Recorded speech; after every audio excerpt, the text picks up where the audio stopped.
Está entrando no ar o programa que vai mudar a sua história. Pílulas da Felicidade. Com Lenice Reiner, no apoio de Beleza Motobike.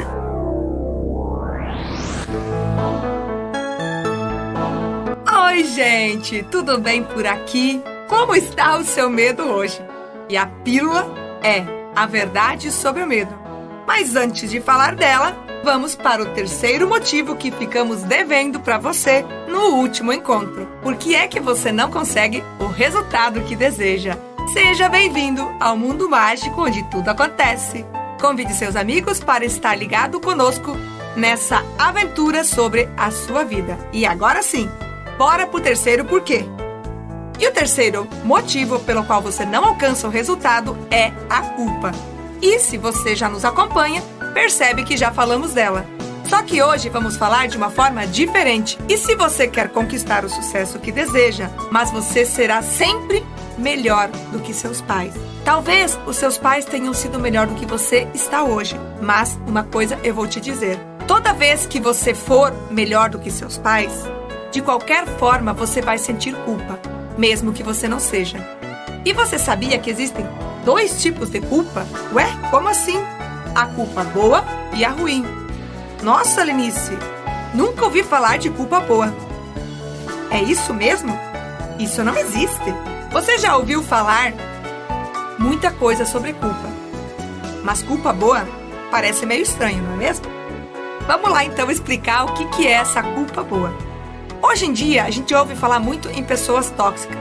Eu não sei o quanto você sabe, se você já ouviu falar sobre o que são pessoas tóxicas, e é bem provável que você não seja uma delas, pois pessoas tóxicas não ouvem esse tipo de programa.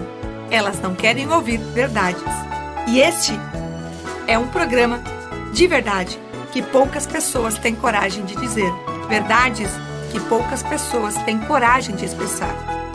Coragem de dizer. E talvez muitas pessoas jamais descobrirão que verdades são essas. Talvez porque elas não aceitam. Mas enfim, isso não é o mais importante agora. Agora vamos falar sobre a culpa boa. Vamos ver um exemplo para ficar mais fácil. Se eu fizer algo na vida, eu vou sentir culpa. Só que se eu não fizer, eu também vou sentir culpa. Como assim? Se você emprestar dinheiro para alguém, sentirá culpa. E se você não emprestar, vai sentir culpa porque não emprestou, concorda? Consegue diferenciar a culpa boa da ruim? Então, se você emprestar o dinheiro para a pessoa e ela não te devolver, você vai dizer, poxa, eu já sabia, mas mesmo assim, eu fiz. Mas se você não emprestar e daqui a pouco a pessoa não iria te pagar, você também vai sentir culpa, mas é uma culpa boa, concorda? Então, de qualquer forma, você vai acabar sentindo a culpa. E quando eu falei da fidelidade invisível, se os seus pais não foram felizes no seu casamento, esse é um outro exemplo. Talvez você tenha um relacionamento saudável e feliz, e dessa forma você vai sentir culpa. E isso é uma culpa boa, porque você se permitiu fazer diferente. Você se permitiu construir uma família melhor. Você se permitiu ser melhor que seus pais foram. E não há nada de errado com isso. Porque se você decidiu fazer diferente, existe a teoria da evolução das espécies. Eu melhor que meus pais. E os meus filhos melhor do que eu. Então não há nada de errado em você ser melhor do que seus pais foram. Sempre que você tomar uma decisão na vida, lembre-se que você vai sentir culpa. De qualquer forma, sendo ela boa ou ruim. Mas sempre vai ser melhor a culpa boa. E a escolha e a decisão que você fizer naquele momento vai ser a melhor que você fizer. Pois é essa que você achou ou decidiu por ser a melhor opção naquele momento. A culpa vai estar sempre presente em qualquer escolha que você fizer na vida. A culpa ou para se agradar ou para agradar o outro. Alguém sempre vai acabar se desagradando. E essa escolha também gera um certo medo. E é claro, deste medo de fazer certo ou errado, nós vamos falar agora. A verdade sobre o medo. E esta é a pílula de hoje. posso dizer para você que o medo é um ótimo conselheiro. E ele diz: não vai. O medo gera uma trava. Mas existe também o medo bom, assim como existe a culpa boa, o medo bom, o medo ruim, a culpa boa e a culpa ruim. E esse medo bom é aquele que te segura quando você se sente corajoso demais. E na maioria das vezes, o medo pode ser um péssimo tomador de decisões, pois ele cria muitos problemas na sua vida. Talvez tudo que você tenha aprendido, ou você não tenha aprendido a lidar com o seu medo, ou aprendeu a lidar com ele de um jeito errado. Não tem problema em sentir medo. Só que quanto mais medo você sentir, e quando ele vier, é ele que você está considerando. É ele que está dominando a sua vida. E é ele que você escuta, na maioria das vezes, quando se fala do seu sonho. E geralmente, você faz isso sem mesmo se questionar. Você até pode consultar o seu medo para tomar uma decisão. Use ele como seu conselheiro para observar todas as possibilidades. Saia do centro de atenção do medo e comece a enxergar o todo e não apenas parte dele, antes de tomar uma decisão. Quando eu falo de medo, e aqui o medo que nós estamos mencionando não tem nada a ver com perigo. Aquele que vai fazer você se jogar de um prédio ou o medo de cair. E aqui eu me lembrei de um exemplo de uma tábua. Se você colocar uma tábua no chão e você andar sobre ela, sem problema algum. Agora, se você colocar esta mesma tábua sobre 2 prédios e você tiver que andar com ela, você sentirá medo por causa da altura.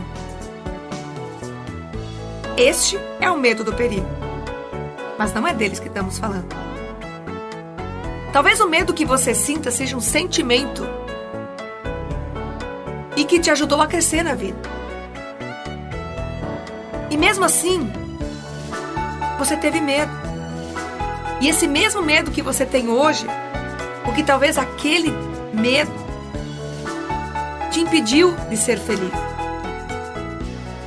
E hoje, esse mesmo medo continua te impedindo de ser a pessoa que você nasceu para viver. Viver a vida que você escolhe viver. E esse medo te impede.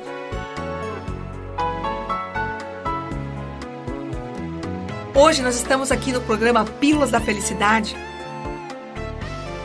que talvez você não conhecia. Não é um remédio que você vai tomar. São atitudes, decisões e escolhas. Talvez a pessoa que sente medo ou que tem medo da verdade jamais vai chegar nesse programa. Talvez ela não tenha a mesma sorte que você teve de se permitir estar aqui. E eu pergunto, você está pronto para avançar e ter uma nova vida? Uma vida nova? Qual é a diferença entre ter uma nova vida e uma vida nova? Não quer dizer que você precisa nascer de novo. Vejo muitas pessoas dizendo, se eu nascesse de novo, eu faria diferente. Eu, Lenice, se nascesse de novo, queria ser exatamente quem eu sou, quem eu me tornei. E eu teria passado pelas mesmas experiências, porque elas me trouxeram até aqui. Mas elas só me trouxeram até aqui. E se eu quiser avançar, eu preciso saber aquilo que eu ainda não sei, fazer aquilo que eu ainda não fiz, a ter resultados que eu ainda não tive. Mas se eu ouvir o meu medo, eu jamais avançarei. E um exemplo aqui bem prático e simples é: se eu tivesse ouvido o medo, eu não estaria aqui fazendo esse programa. Porque o primeiro medo, a primeira voz que vem dentro de nós é o que as pessoas vão dizer, o que as pessoas vão pensar. Nossa, mas ela não precisa, o que ela está fazendo ali? Tudo isso que estamos desenvolvendo aqui não é para mim. É por mim e por você. Porque quando eu estou ensinando aquilo que eu aprendi, quando eu estou aplicando aquilo que eu ensino e mostro para as pessoas que é possível, eu estou imprimindo e informando o meu inconsciente que esta é a nova vida que eu quero viver.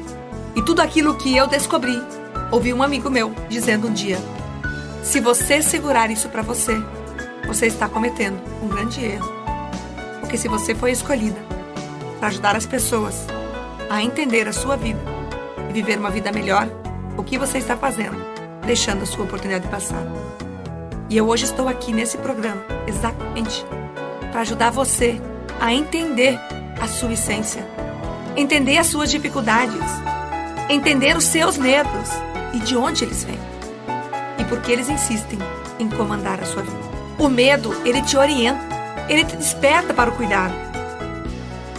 O medo é bom sim, mas veja só, o medo é um sinal de alerta, mas um sinal de alerta não é um sinal de pare, é apenas para você observar algo momentâneo que está à sua volta. Uma situação específica, talvez, requeira uma avaliação antes de uma decisão. Não é para deixar o medo permanecer e ficar falando sozinho dentro da sua cabeça, como tem feito há muito tempo. Enquanto você aceita esse medo, você diga para ele: chegou a hora de assumir o comando. E como não deixar esse medo falando sozinho na sua cabeça? Diante desse cenário, ele traz para você: considere 3 possibilidades toda vez que você sentir medo. Imagine algo que você precisa fazer e observe o que você sente se você fizesse e desse errado. Então a primeira possibilidade é fazer, mesmo que dê errado. E você avalia quais são as consequências. Depois, a segunda possibilidade: o que vai acontecer na sua vida se você não fizer nada? E essa resposta você já tem. Nada vai mudar. E a terceira possibilidade, sim, é você fazer e correr o risco de dar certo. E se der certo, quais são as possibilidades que você terá de viver novas experiências, novas oportunidades, novos anjos que aparecerão na sua vida? E assim, se tiver medo, vai com medo mesmo. Eu não sei se você conhece o episódio do Charlie Chaplin, e se você já assistiu ou teve a oportunidade de ver, eu convido você para assistir, porque é um programa de comunicação sem fala, um programa de humor sem fala. E tem uma cena que ele está na gaiola com um leão. E certo dia um entrevistador, um repórter, perguntou para ele: naquela cena que você estava na gaiola com um leão de verdade, você não teve medo? E ele respondeu: eu tinha medo sim, mas fui com medo mesmo, porque aquele era o meu trabalho. E aquela cena dependia da minha coragem. Medo não é ausência de coragem, é ter coragem de enfrentar o seu medo dentro de você. E desta forma é que você vai notar que compensa mais, mesmo com medo, correr o risco de dar certo. Porque o risco de não fazer é muito alto e a consequência de dar errado é muito pequena. Mas o medo que existe dentro de você torna ele um gigante. É aquela história da Bíblia do gafanhoto que se tornou um gigante. É o seu medo que se tornou o gigante. Mas se você olhar para esse gigante, ele pode se tornar um gafanhoto. Afinal de contas, ele está dentro de você e não pode ser maior. Quem é maior, você ou o seu medo? Quem comanda este medo dentro de você? Não é você mesmo? E também isso me fez lembrar do Thomas Edison, que teve mais de 1000 tentativas para fazer a lâmpada. Mas 1000 tentativas de como não fazer. E se ele não tivesse tentado com o medo de errar? Será que existiria a lâmpada hoje em dia? Precisaria nascer um novo gênio se ele não tivesse aproveitado o dom que Deus o deu. Talvez o dom que você tem dentro de você adormecido precisa ser resgatado. E quando eu entendi e descobri, e aqui eu peço para que você anote o que eu estou te dizendo. O segredo que eu descobri é que todo o dom que você tem medo, tudo aquilo que você teme, é o que te potencializa. Só que ele te barra. E quando você entende quais são os seus medos e por que eles estão presentes na sua vida, por que você tem os problemas que você tem, as suas cicatrizes são a cura do problema de muitas pessoas, inclusive o seu. E quanto mais você consultar o seu medo para ter uma opinião, tornar ele seu conselheiro, mas não para tomar a decisão. Afinal de contas, o medo não tem nada a ver com perigo. O medo que você tem dentro de você é do novo eu que pode existir e crescer quando você fizer aquilo que precisa ser feito, quando você realizar o seu sonho. E quem nunca teve medo, quem nunca fez nada, quem nunca fez nada novo, só vive de uma vida velha. E se você não quer mais a vida que você está vivendo hoje, está na hora de fazer o seu medo se tornar seu aliado. E antes de finalizar, vamos para as cenas do próximo capítulo. Na próxima pílula, estaremos falando sobre os selos que você coleciona. É assim que finalizamos e convido você para o próximo programa, a próxima pílula, e espera por você. Lenice Reiner por aqui, em mais um programa preparado especialmente com você e para você. Você ouviu Pílulas da Felicidade com Lenice